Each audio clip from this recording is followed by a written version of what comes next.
Welcome back to the Creator Economy, a series all about the power of video in a world of creators. My name is Katie Martell. I'm so excited to be your host today in partnership with the fantastic team at Socialive. Now, today's episode is exciting to me because it really features the C-level creator, anyone who's part of the C-suite who has taken on the responsibility of creating on behalf of their organization. It could be internal, it could be external, but more executives than ever are stepping up to the plate, accepting that responsibility to not only be a thought leader in market, but to be an executive spokesperson on behalf of the organization.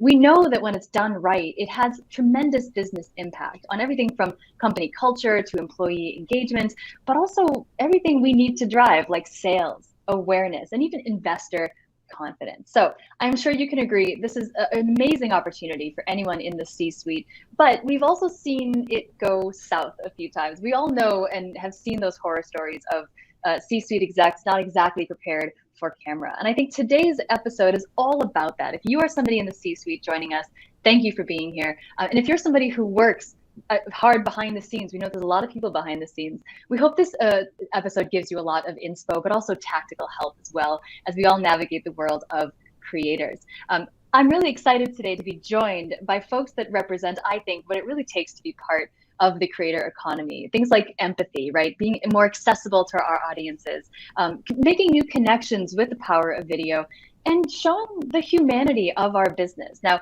these are essential leadership traits for the real world. They're also essential traits that my guests join me today. Let me welcome my guests on air today. We're going to be joined today live by Amy Connery, founder of the Subscribed Institute at Zuora. Hey, Amy, welcome to the broadcast. Hi, Katie. Thanks for inviting me. I'm looking forward to the conversation. Oh, we're so happy to have you. I can't wait to dig into some of the amazing work that you're up to with the Subscribed Institute. We're also joined by birthday boy himself, Daniel Rodriguez, Chief Marketing Officer at Simpler. Hi, Daniel. Happy birthday. Let me be the first to wish you that today. Thank you very much. Appreciate it. 21 again. Now, we're also going to be joined live, but also pre-recorded with my guest, John Miller, Chief Marketing Officer at Demandbase. Him and I had a chance to connect in a pre-recorded interview that will play today. Again, the power of video, my friends. But we're so excited to have this C-suite lineup because this topic is one that I think every single organization faces, right? How do we leverage the insight and the talent on the C-suite, and how do we make the most of video? So thank you both for joining us here. I want to start right there, right at the beginning, with what the heck it means to be a C-suite creator, what the role of it is in a company, why we invest so much time and energy in doing this. And let's actually start with an answer from John Miller about the role that thought leadership played in the early days of Marketo. So let's hear from John first.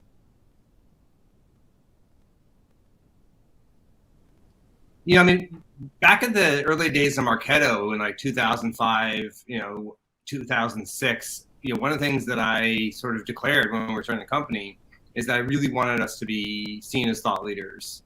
And I actually started writing our blog at Marketo, before we even wrote our first line of code, for the product, which meant that by the time we actually launched and were in market, we had built a following, and an awareness of what we were doing. And I think that really helped Marketo and helped to kind of build our brand. Yeah, and I think it's really important to kind of separate, I would say, content marketing in general from thought leadership specifically.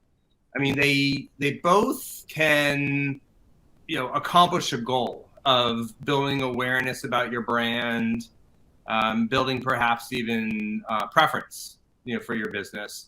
But I think true thought leadership is somewhat rare. True thought leadership is about introducing ideas that require attention, that can really kind of change how people think. It's often takes things in a contrarian direction. Think of Seth Godin. Like he brings thought leadership to the table with kind of new ideas. So I think thought leadership should be educational and ideally provocative. But content marketing great content marketing can simply be fun or entertaining. So I'm not saying one's better than the other, but it is worth thinking about, the distinction. I think here in 2021, leading to 2022, video is increasingly a really critical component of both content marketing and thought leadership. I mean, as I alluded to back in the Marketo days, it was throughout the written word. I'd write a blog post. I'd write a definitive guide. even into Engagio, we wrote a lot. Whether it's, we've all gotten used to like watching Tiger King at home, or just people's attention spans are shorter, you name it. Video is clearly, becoming a very, well, always been important, but it's becoming, I think, a dominant way of kind of communication and content in B2B. I mean, at first, just talking about thought leadership, again, kind of bouncing back and forth between content and thought leadership. Like, true thought leadership takes time. It takes, honestly, a certain way of thinking. And I'm not going to say that not everybody can be a thought leader, because I have a hunch that if people work hard enough at it, most people could be, a thought leader, at least about something that they have a lot of interest and passion around. I think, one of my unique skills is I think, particularly good at synthesizing a lot of information and then teaching it, and explaining it. So for me, what, my thought leadership often is just education. It's kind of trying to explain to people how to do things, what are the best practices, all that kind of stuff. And so, I've had to really find time to sort of be able to do that. Honestly, it's early morning. For me, it's early mornings and weekends. Like, that kind of true thought leadership creation doesn't happen with an hour block, in the middle of the day. I think another thing that's been really valuable for me is, even though I like the writing process because it helps me to organize my thoughts, I'm not a fast writer. I'm very slow, in fact. And so be able to work with a great writer, for example, like Katie Martell, who we've done some amazing content together in the past, is just a force multiplier, because then I can just sort of more share the thoughts and get the thinking out, and then kind of have somebody put something together. Often it's really good. Sometimes just having a straw man to then work with, furthers my ability to kind of think through kind of the pieces. Thank you to my panelists for listening to John. I was so happy to sit with him, because I think he's somebody who, as he said, started thought leadership before they even wrote code. I think it was an amazing part of how John Miller was able to build the Marketo brand, now the demand-based brand, and Engagio in between that. Amy, Daniel, I'm dying to hear how you've executed these high-level ideas of thought leadership in video. And Amy, I want to start with you. Tell us, anything you've got to respond to that John shared, but what it means to be a C-suite creator for you at Zuora. Absolutely. So one of the things that John shared that really resonated was just really the early stage or early stages, really having that point of view. And that's something that actually attracted me to Zuora out of being an industry analyst, which I had done for many years. Our CEO wrote a book called Socialive that ended up being a New York Times bestseller. And in fact, it was something that a lot of executives read and then come to our company and say, gosh, I read this book. I'd really like to drill into the concepts of the book. And so what we then did as a next step was we launched a think tank called the Subscribed Institute. And it's really enabled us to have meaningful conversations with executives. So what is a think tank, you might ask? Well, there's three simple ingredients. One is you need to have an audience. And so this is the audience and the members of the Subscribe Institute. We have over 1,500 today. These are executives at companies that are aspirational or currently being very influential in the subscription economy. So companies with subscription models. We put on events. And so these are opportunities for these execs to talk with one another, also for those execs to hear from thought leaders. And then we do original research. We're a SaaS company, so we have lots and lots of benchmark data that we're able to share on an anonymous and aggregate basis. We also do some of our own research. And so I think having this point of view, having information that's really valuable to share has been part of our really platform from day one. And so last year, or maybe it was early this year, I'm kind of losing track of time in the vortex that we're all in. We said, you know what, we've actually got the ingredients of a documentary, and we really have a point of view of what we've seen companies experience during the last 18 months or so. And so that was something that we put together in New York in February of this year. And that's also been really a powerful way for us to tell a story. It's really fantastic. Let's roll a short clip of that to see and bring it to life. A lot of the changes that we've seen, these were initiatives, these were strategies that had been set into play before the pandemic hit. There was a study by the Harris Poll that showed across international adults, 75% of them actually said they will buy less and less stuff going forward. But ownership is going away. The question is, what replaces it? What replaces it is this concept of usership. Usership is the idea that you don't need to own a product or service in order to get value out of it. Less cars being sold and owned in the traditional sense, but miles driven way up. Less video game consoles being sold, but the amount of gamers is increased exponentially. And we're seeing this play out in industry after industry after industry. Whatever passion you have, there's probably a subscription for it. Look, the subscription business model is one of the most consequential transformations of our time. The opportunities on the other side are enormous. That's awesome. Amy, I'm so excited to see that you were in a documentary here talking about a documentary. It's all very meta. But the film was fantastic because it incorporated your thought leadership in a really interesting package, almost infotainment-like way. The whole thing is worth watching, and it's short. It's like 20 minutes long. It's a great documentary. Tell us about what role that video played, that documentary itself, in your continued thought leadership efforts. Absolutely. So we used that documentary to kick off a virtual customer conference that we held shortly after the video was produced. So typically in a conference like that, in the previous world, we'd have a live keynote, right, where someone would come in and maybe we'd have some pre-recorded video, but the majority of the story that we would tell would be that person on stage. And so, we realized in this world where people kind of get burnout, right, from all of the Zoom calls and all of the virtual events, that we really needed to grab people early on with something that was a little bit different than a talking head. And so that's where the idea of having this video, we brought in customers, we brought in our CEO who you saw. I was a part of that. We brought in some journalists as well. And like you said, our objective, and glad to hear that you felt this way, was to produce something that was really enjoyable to watch, that really felt like meaningful information, and really was the antithesis of simply a product pitch. And it was really something meaningful about the world that we're living in today and the struggles that we see companies facing. Absolutely. And it really does come through in featuring both yourself, that was your CEO Teen on there. The C-suite is featured here, and y'all did fantastic. I'm going to talk more later on in the broadcast about some of your tips and tricks behind the scenes, both for yourself and the company. And before we do, I want to welcome Daniel. Daniel, thank you so much for being here. What did you think of Amy's example and what our guest John Miller shared? Oh my gosh. I mean, doing something high production quality to keep people's attention. I love that example. I mean, we all kind of go to work and think it's just Zoom, and then we immediately probably don't go and watch Zooms at night. We probably go and watch a documentary on Netflix. So to take a page out of what people really want to be doing, spending their time, I love that. I'm a huge fan of John Miller. I've known him for years, and had him actually be the keynote years back at one of our own customer kickoffs.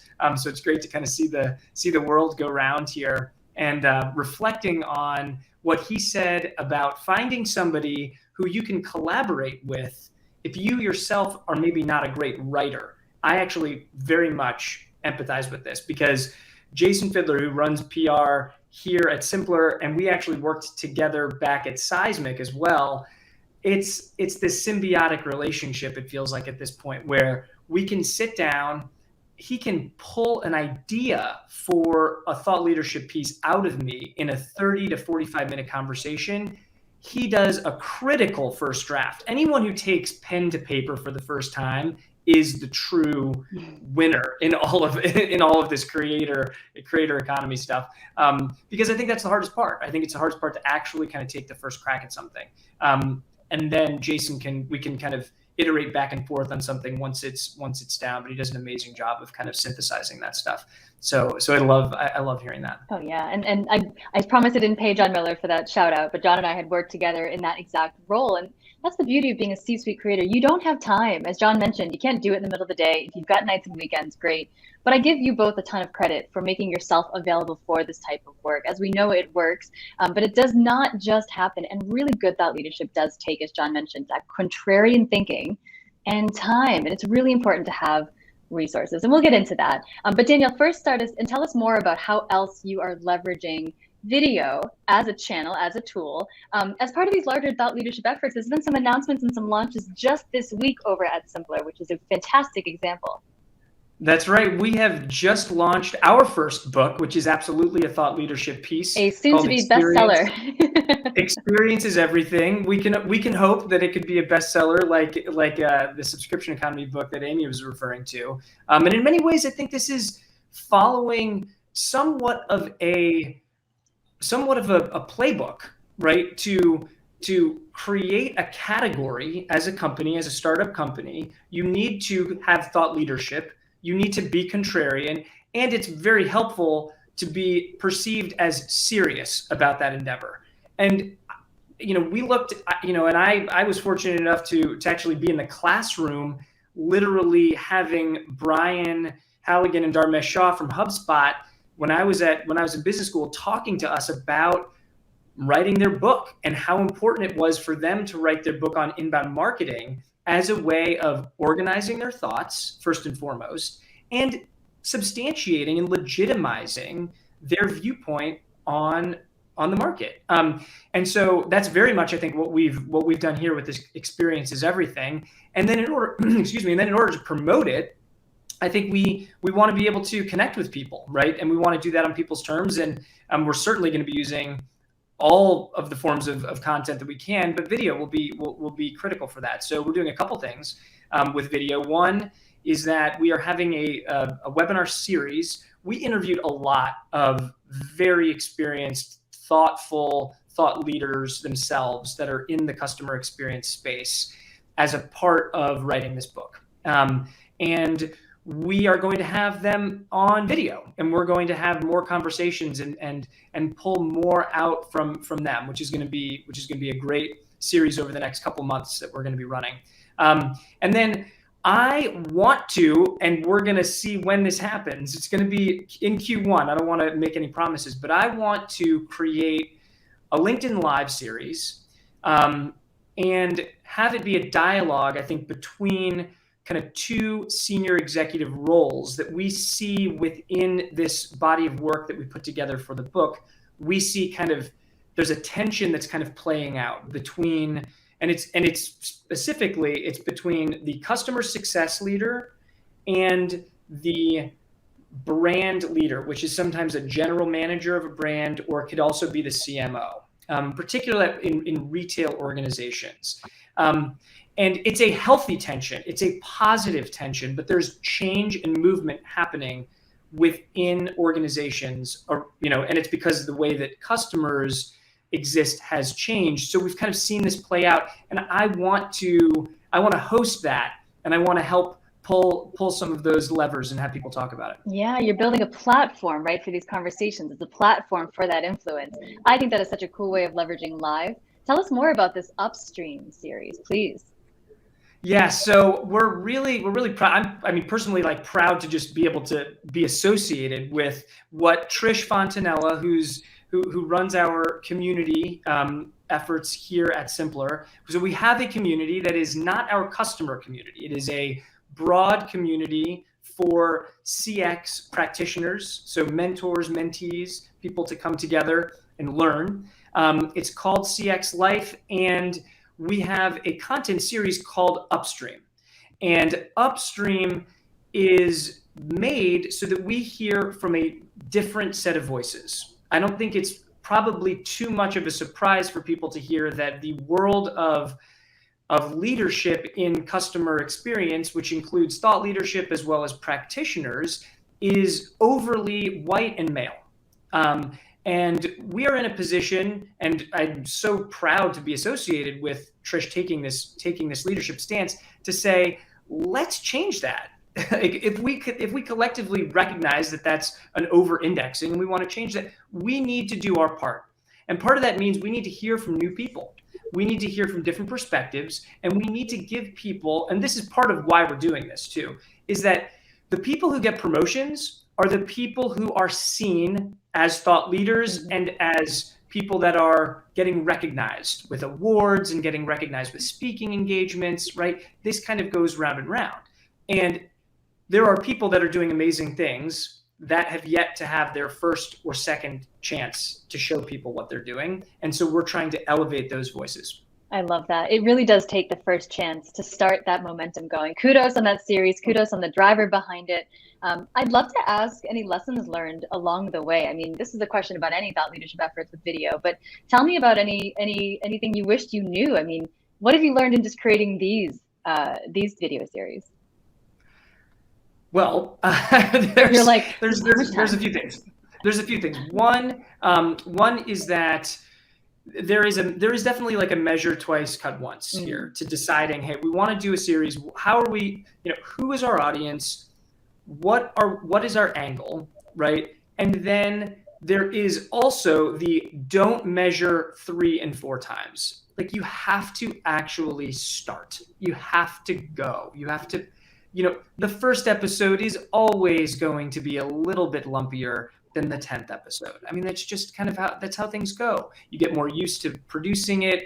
You get the segments kind of figured out. The host gets more used to the flow. So allow there to be 10, and get going, start doing it. And then it will build from there. But I think there's sometimes a little bit too much, like, we got to get this thing perfect before the world has ever even seen one thing. And the reality is that people won't necessarily see the first thing, but they will see maybe the 15th or the 50th thing. Right. And that old startup mantra that done is indeed better than perfect. It's kind of just the name of the game.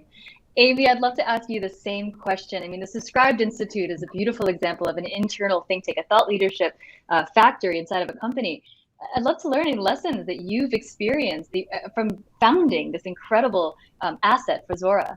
Absolutely. So, the first thing is that the Institute was founded really out of necessity, which is that we had a lot of information that we knew was going to be helpful for companies to understand as they were launching subscription businesses. And we're really mission driven. We believe in the world subscribed, whether you're a customer of Zuora or not, we want you to find success. But we couldn't talk to everybody at once. A one-to-one model wasn't going to work. And so the Subscribed Institute was really founded to scale a lot of that thought leadership and expertise that existed inside of our company. And since doing that in 2018, I've had really the pleasure of talking with lots of other folks in similar circumstances and helping them set up their think tanks, from the very beginning. And it's really grown to something that's a part of almost everything we do when we engage with companies. We have a strategy and advisory arm of the think tank now that works one-on-one with companies who oftentimes come in first because they're interested or see something through the think tank and then want to engage on a one-on-one basis. So it becomes a real big part of our pipeline motion, or it has become a big part of our pipeline motion. Another thing to really keep in mind as you're doing these types of thought leadership exercises or putting together a documentary is that the team behind the team is really what makes it all click. Every exec that you're going to put up in front of a camera, they have a point of view, but they're also super busy. And it takes more than having something to say and being really intelligent to create compelling video content that people are going to want to watch and where there's going to be a clear outcome that comes from that. So we have a whole team of folks that work on, if you take that documentary, it was scripted out. And we all had, Teen and myself and others, we had something to say and a part in developing the script, but it was really put together by a team that knew what it took to put on a polished looking presentation in a documentary type format. So that goes for any of the externally facing or even internally facing, frankly, video content or any other content that we produce. There's a big team of writers, of designers, videographers that are part of making it all look as good as it does. Right. And even if the resourcing is maybe at a startup level budget, there's still a role to play, that writing, that scripting. Messaging doesn't always translate to an executive when the camera's on. You've got to script it in a way that is short and pithy and authentic. It is a true art form to be prepared to go on air, whether it's a podcast interview that's video or it's a national broadcast. I think that the rise of self-serve video on a platform like Socialive, which we're using right now, that has created the opportunity for everyone to be a little bit, to lower that barrier to access to being, a well-produced function. But you can see what happens when you've got resources to invest in great video, great design team like you've got at Zuora. And I've worked with them. They're great people too. Beauty is what comes out the other end. It's a really fantastic, again, model to show when you invest in thought leadership and you do it in all the ways that translate to video, the output's phenomenal. And Daniel, what you guys are doing, it's simpler, right? Smaller team, great impact because you've got a great mission behind it and a great motivation. Anything to add, Daniel, to what Amy has shared? No, I mean, I think sometimes, I guess the one thing I would add is sometimes it is worth it to spend a little bit of extra money on the thing that you want to really shine. Yes, you can be scrappy and with an internal team, but we've got a video on our homepage that is telling the story that we think resonates with a lot of both consumers and the consumer within the customer experience professional. And it's that we have basically all turned into Veruca Salt. This is kind of what we recognized as a company when we were talking to people. Gosh, we're all really impatient right now. We are all acting like Veruca Salt. And then we ran a poll internally. Do people know what we mean by when we're saying Veruca Salt? Is this just like, because I love musicals and movies, is this just like my own reference? And it turned out I wasn't alone. A lot of people knew what we were talking about when we said that. And so we went as far to license this music, because you have to do this. You have to license music, even if you're going to change parts about it. So we rewrote the lyrics, and we had kind of emotional connection with the song "I Want It Now," which is from Willy Wonka and the Chocolate Factory. So absolutely think and that was expensive. It was an expensive thing to do, and I had to kind of go to bat budget wise to say this is worth it. We're going to take a big swing at this, and it is paid many dividends. I've seen the video. It's actually fantastic, and I'm so grateful that you bring up this point about going to bat for budget. Amy, you mentioned pipeline motion. I think that it's very clear and about what the value is behind these initiatives at Zuora. It's a company that believes in thought leadership, but I think a lot of marketers and anyone who's trying to pitch the idea of doing more video, they struggle with this getting buy-in challenge. And I actually posed this question to John. So now's a great time to bring in what he had to say. Let's hear John Miller of Demandbase's point of view around getting buy-in for more video. Well, I think, let's focus on the value just of having a strong brand. And I think the best way I've found to describe it to, executives is in the concept of just headwinds or tailwinds. Most companies, you ask them like, hey, are you generating enough pipeline? Are you growing as fast as you want? Most of the time, the answer is going to be like, oh, of course not. We want to grow faster. We wish we had more pipeline. And then, well, why? Our conversion rate here is not so great. We don't have enough of these, blah, blah, blah. Well, why? And if you kind of dig into it enough times, usually it's just something is harder than it should be. You just wish it was just a little easier to generate, to convert more MQLs into SQLs, or more MQAs into opportunities, or just something your deal win rates, you just wish it were a little easier. Well, what is it that makes all these things a little easier? It's your brand, and if your brand is not helping you, it's a headwind. And it just therefore it's a little bit of a drag on everything else you're doing. And if you've got a tailwind where your brand is actually supporting you, it's a little bit of push, a little bit of lift on everything else that you're doing. And I think people get the analogy, and so if you can kind of get exactly like, wouldn't we like to turn our headwind into a tailwind? Well, so, here are some things that are going to do it. That's the best sort of strategy I got. John, are you ready for the lightning round? I'm ready for the lightning round. Okay, here we go. Dim the lights. Here we go. 3 do's and 3 don'ts about creating thought leadership video for C-suite executives. So do work on a balance of both thought leadership and just traditional content. Don't forget that it's perfectly okay some of the time just to entertain your audience. Do bring third parties in, right? You were trying to build thought leadership aura around your business. That doesn't always have to come from your internal people. Sometimes just you get some benefit through association. And then do make sure your content gets distributed, not just created. It doesn't matter how good it is if nobody's actually seeing it or reading it. And so you have to spend as much time on distribution as you do on creation. Don't be self-promotional.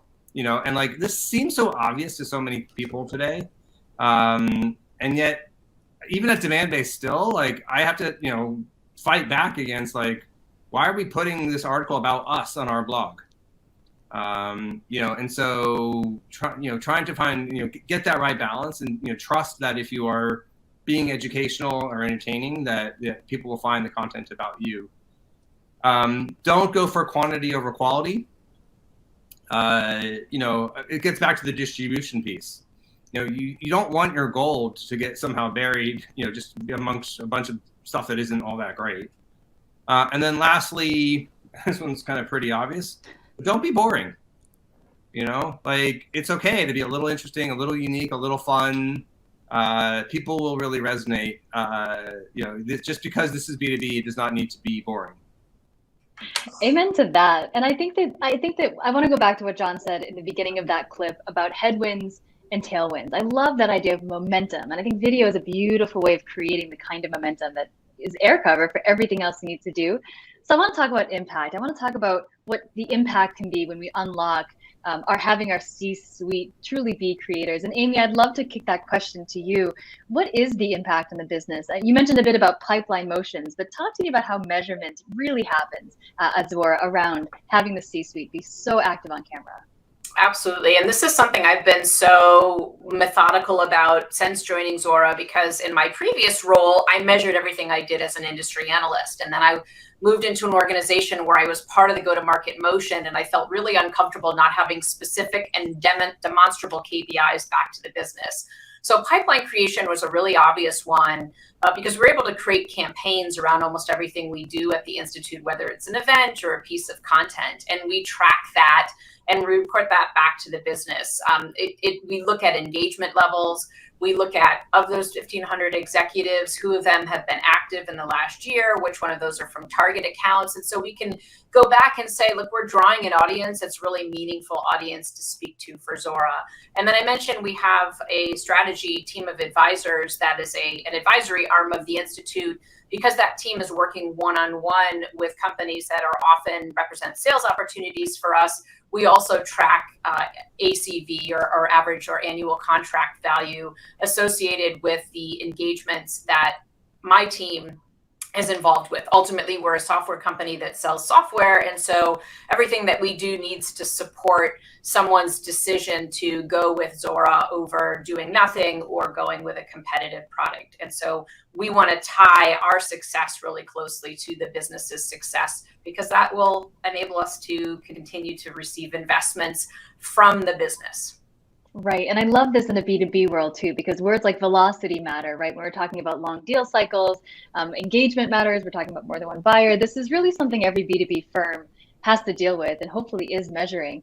But video plays such a role at pretty much every stage of that customer life cycle. And you've clearly extended it beyond just top funnel, beyond just early stage awareness. I got to give you a ton of credit for that. That's wonderful. Really, kudos on building out such a robust program there. Absolutely. And Daniel, tell me about the impact video has on your business. We talked about kind of high level things about making, employees and customers, both as potential audiences for our C-suite, more engaged, more trustworthy. Tell me about how you visualize the impact video has on a company of your size. Yeah, so at early stage companies, momentum is incredibly important. There's perceived momentum in the market amongst early adopters as well as analyst firms about new players and disruptors.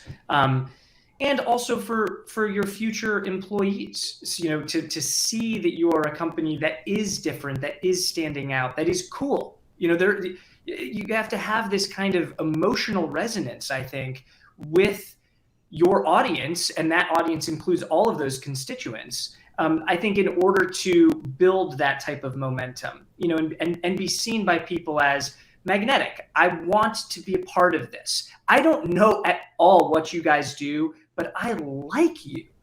I mean, this is a fundamental, this liking principle, right? This is psychology that we're talking about now, is foundational. And I love Simon Sinek, and there's a bunch of different interesting people that talk so much about how connecting at the emotional level is actually why people buy. And then they justify the purchase with the right side of their brain to their boss so that they don't get fired using numbers. And in some ways, I want to market like that as well.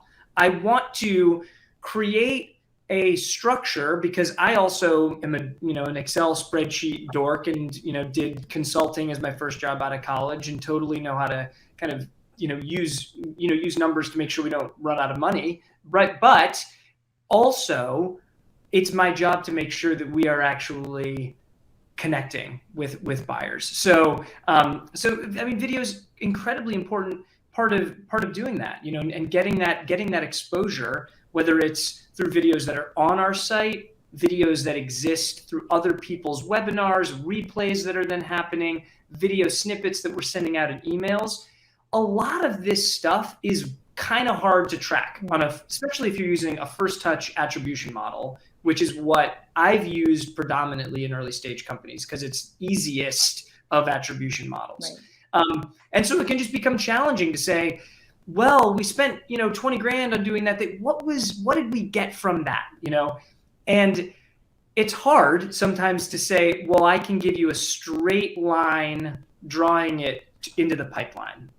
But, having now done this enough times and the anecdotal evidence that you get back, and I'm so grateful for things like Gong, actually, which allow us to hear snippets that people are saying and get shout outs, but also there is some kind of, at least it's not attribution that we're tracking per se, in the sense of we see it in our actual conversion rates, but it's like the internal recognition attribution. So, hey, this sales call happened and the sales rep tags, hey, marketing, shout out from this prospect. They took this meeting because they were looking at 60 different vendors and went through their homepages and looked at everybody, and we stood out. And that's what that person said to us in this video, unprompted. That little clip, the CEO sees that and says, now I see the value of marketing. The marketing team sees that and says, oh my gosh, it's working, because sometimes it's hard to know. It's hard to know when you put stuff out there. So never underestimate some of the emotional resonance of doing video in particular. Right. I'm so glad you said the phrase perceived momentum, because perception is everything, especially for an early stage startup. You're battling against a lack of awareness and trust. Video is such a beautiful way of creating both. And I do think it's one of those low-hanging fruits that more startups, I think more small companies should embrace, because it humanizes the C-suite. And hey, how great does it feel when somebody who's got a C-level title is in a video and you've got anecdotes to point back to that being revenue driving? I think that's like a fast track to getting more budget for it, right? When someone in the C-suite is in it. And speaking of perceived momentum, I'd love to throw play another clip from John, because what he talks about is exactly related to this, Daniel, about this idea that brand is essential to building trust. So let's play this answer from John.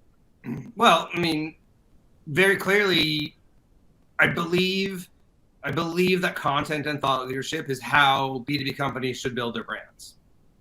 Period. Stop. And we can get into more about the psychology behind that. But I do think it's super duper essential. Just a second ago, branding in B2B just in general, I think first of all, brands matter in B2B, right? There's some people who will say stuff like, well, it's all very rational enterprise decision making, and there's more than enough research to say that that's bogus. B2B decisions are complex, which means when humans are confronted with complex decision making, they use heuristics to simplify it. And there's just so much psychological research that says emotions are heavily involved in heuristic forming, and brands work on the emotional level. So fundamentally, what we're talking about here is finding an emotional connection with our buyers, so to help them so that when they're making these decisions that may seem rational but are actually guided by heuristics, they're kind of in our favor. And it's funny because then there's lots of emotions that can spin around and be at play. In consumer marketing, oftentimes we do lean into kind of aspirational emotions, positive feelings when you kind of buy this product or use this product. B2B has this interesting asymmetry where a good B2B purchase makes your company better off. A bad B2B purchase, you can lose your job. Mm-hmm. And so I think one of the dominant emotions that ends up playing a role in B2B tends to be fear, uncertainty, and doubt. And so as a brand, how do you counteract all those things? Well, it's trust. Trust is the antithesis to fear, uncertainty, and doubt. How do you build trust? Well, you can build trust by forming a human connection, which as you're saying, video is an important part of. You can build trust by being seen as an expert because people trust experts. You can build trust by social proof, and video can be a really powerful way to bring social proof, to the table. So there's, I think, a lot of factors that play, but the underlying theme to all of this is just trust. I do want to re-emphasize just for a second, though, that this emotional impact here happens subconsciously, much more than consciously. And our buyers may think they're actually making rational decisions, right? But they are actually being guided by these emotions that are at play. And that's why sort of branding is both so powerful, but also sort of so subtle in terms of kind of its impact on all this. Oh, it's so true, isn't it? Amy, I'd love to just hear any response you have to what John was sharing, especially about this idea of humans and how we make decisions. Absolutely. I mean, we are, our company in particular, and probably a lot of folks listening, we're at the end of the day, we're selling relationships. Daniel, you said something similar that really resonated with me. It's like, is this a company that I like? Like, do I want to do business with this company? Are these likable people? And I think that's really incredibly important. At the end of the day, that's what we're selling. Do you want to come on a journey with us? And before you make any decision about going on a journey with anyone, one of the first questions you ask is, is this someone that I could ride cross country with? Could I sit in a car with them on a road trip? Or, is this someone that I want to keep at arm's length? And if that's the case, then they're probably not someone you want to do business with. So we really strive in a lot of our work, first of all, to be super focused on the customer and what the outcome that they're trying to achieve, which is frankly the whole reason we have the Institute, is to help people run successful subscription businesses. And then I think second, it's not, we try to be likable because everyone is who they are. Some people are more extroverted, some people are more introverted, some people come across differently, but it's to be genuine and who we are, and to create an environment where people can be the best people, the best versions of themselves that they can be at work. And, a belief that if we create that environment, that's going to really come across. And we've been really successful doing that. It's been a core part of our culture, and has attracted some really incredible, not only executives, but people, and, more broadly, to Zora that you want to hang out with, and that you want to go on a journey with. And so I think that piece, it's all part of this. Right. And it really can't be stated too little. Right. And I love the difference between what I think John mentioned is fear, uncertainty, and doubt, which a lot of B2B does drive, especially in world like risk, whether financial or security or IT. There's a lot of FUD, right, that's used to drive that urgency in marketing. But you're right. This is a long term, especially if it's a transformational software that you're expecting a years and years long relationship with somebody. You want to build something that's based less on fear, more on inspiration and hope and guidance for a better path forward. That's not easy to do, but video does break down that wall. And thank you for making the point about people being who they are. That is the beauty of video, is it really does let personalities, or lack thereof, shine through. Daniel, anything quickly to add before we move to our do's and don'ts lightning round?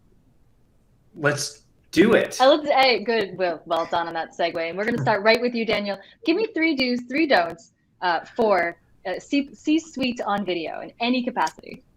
All right. Do tell stories that connect emotionally.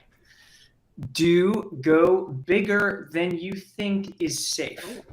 And lastly, we've been talking a lot about this, but do be yourself, be your authentic self, because I think that it resonates with people. Tell me more about the bigger than you think is safe real quick. So I think that there is a gravitational pull within many organizations if you crowdsource amongst the whole C-suite what you should be doing for your brand and for your brand voice. Because what happens is a bunch of people have a bunch of different ideas, and then the CMO has to play referee and compromise. And compromise, I think, is the death knell to a brand being able to stand out. So you have to, I think, take buy-in, and then you have to go big. And you have to be able to live with the consequences of what going big means. But I think that there's a lot of kind of safe out there, and you kind of see it as you click around websites or look at different types of content people are putting out. And then there is stuff that is obviously different. And so that's what I'm encouraging. And you got to go big to get there. Give us your 3 don'ts, please. Don't expect big audience engagement on day one, and also don't let that deter you from keep going. 2, I'd say don't sound corporate, right? Like, people want to hear you speak to them as you would speak to a friend or somebody kind of outside of a business context. So just say the words just like you normally would say the words. And lastly, and we kind of touched on this a little bit, but don't sell your product. People have a very skin-crawling, visceral reaction to feeling overtly sold to. But people also want to buy. People buy things all the time. So allow the emotional connection that you're having with people to be the thing that sells it, rather than just telling them about your product itself. Fantastic advice. Amy, your turn, my love. The lightning round. 3 do's, 3 don'ts for C-suites on video. Number 1 is know your audience and be audience first. Number 2, and this is something that was said earlier, which is you have to have a distribution mechanism. So it's not enough to just create the content. Make sure you've got a good distribution mechanism for whatever it is you're creating, or no one will be able to see it. And then the last thing is really do be mission driven. Why are we creating this? Well, we're creating this because this aligns with our mission. So those are my 3 do's. My 3 don'ts, and this is one around alignment as well. Don't get misaligned. Sometimes you can find this super interesting topic that one executive is super excited about sharing, but it doesn't exactly align with the rest of your motions. And then it's not going to get distributed. It's going to seem one-off, and you're just not going to get the traction from an audience perspective or from any other way that you're really looking for. I mean, there's something to be said. If someone's got a really strong point of view, there might be one way of getting that out the door, but just don't expect if things are misaligned that you're going to get as much bang for your buck, so to speak. Another one that you, Daniel, maybe mentioned the cringy topic. For me, it's super cringy if you expect your execs to do a stand-up comedy routine. So don't try to take someone who's not comfortable telling jokes and put them in a position where they've got to tell their timing is going to be off. Everyone's going to feel bad for them. I've seen it happen multiple times. So just know who you're dealing with. And again, if you've got someone behind the scenes creating their script, just make sure it's in line with who they are and what they're going to be really what's going to be genuine. And then the last one, in video is so great about this because in many cases it's pre-recorded. Don't say too much. So back in the old days when you put an exec up on stage, even if they had a script, 9 times out of 10, they tell this story, they tell that story, and suddenly your keynote is 30, 40, 1 hour over. With video, you have to be shorter and more concise because typically you've got a smaller amount of time to tell your story. That's really good for the audience. So it forces you to go through the exercise of what is it that we really have to say and what's the point that we can get across in a shorter time than we would normally be on stage talking. Absolutely. These are great. I'm immensely taking notes from both of you. This is just fantastic advice. And if you let me, I'd love to share my own as well. I think that this is in a really exciting world of virtual event production, yes, but working with C-suite executives especially. Former PR girl here, written a lot of speeches, done a lot of prep work, and it's fun. It can be really fun to turn people who don't think they're good on camera and turn them into people who are good on camera, because everyone can be. I do believe that actually deep down, that not everyone is talent, right, that you put on every stage, but everybody can kill it when they get out there. And so number one don't for me is don't skip that prep work. I don't care how charismatic someone is in a sales meeting. When that camera turns on, sometimes they turn into somebody else. It is a human reaction. So that prep work helps them feel comfortable. It also means prepping the questions accordingly. Like to Amy's point, don't give them a comedy routine. Let them shine. Let them tell the stories and the anecdotes and the facts that align to them. It's going to create a much more authentic, personality when it does actually shine through. I love this. We've mentioned it many times today, but don't try to be all things to all people. Your C-suite executives are ideal for speaking on something, some opportunities and some stages, not ideal for others. Don't be afraid to reach into and within the bench strength.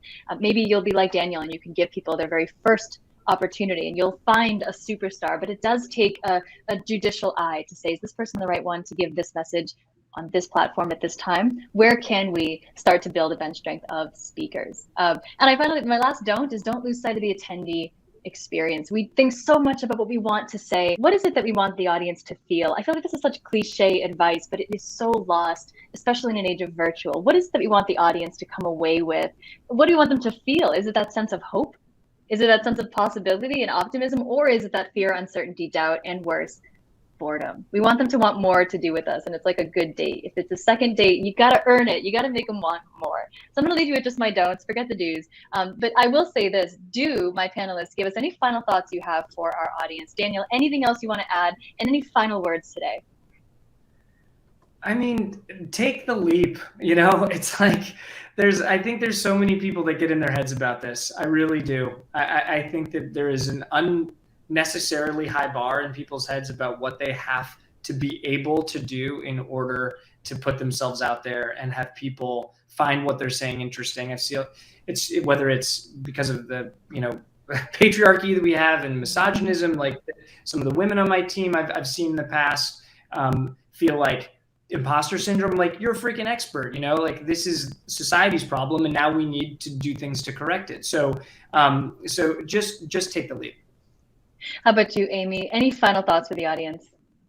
Those were great thoughts, Daniel. I'm turning them through in my head. I think, just go ahead and do it. And I think, always starting with the audience and what would you want to see, experience, feel, do? And, that just starting with that and everything after that. You mentioned preparation, Katie. It's an exciting time. We've been forced to have to innovate really quickly in an area of video, maybe more so than we would have otherwise. I know for our organization, we used a lot of the in-person presentations as a crutch because we were pretty good at it. We didn't do a lot of video and we've really had to up our game there. And I'm really glad that we have, because it's a great, great way of communicating. It's also a great way of doing all the things that we hope marketing does: build empathy or trust with the business, show our empathy as an organization, show off the thought leaders like you two who exist in every organization, if we're willing to do the work to really give them platforms to shine. I can't thank you both enough for being part of this. I want to thank John Miller, wherever he is, for being part of this as well. It's a really exciting time, as you pointed out, but it's also fraught with plenty that can go wrong. So thank you for helping us avoid some of those mishaps. And listen, this brings to a close our second episode of the Creator Economy series.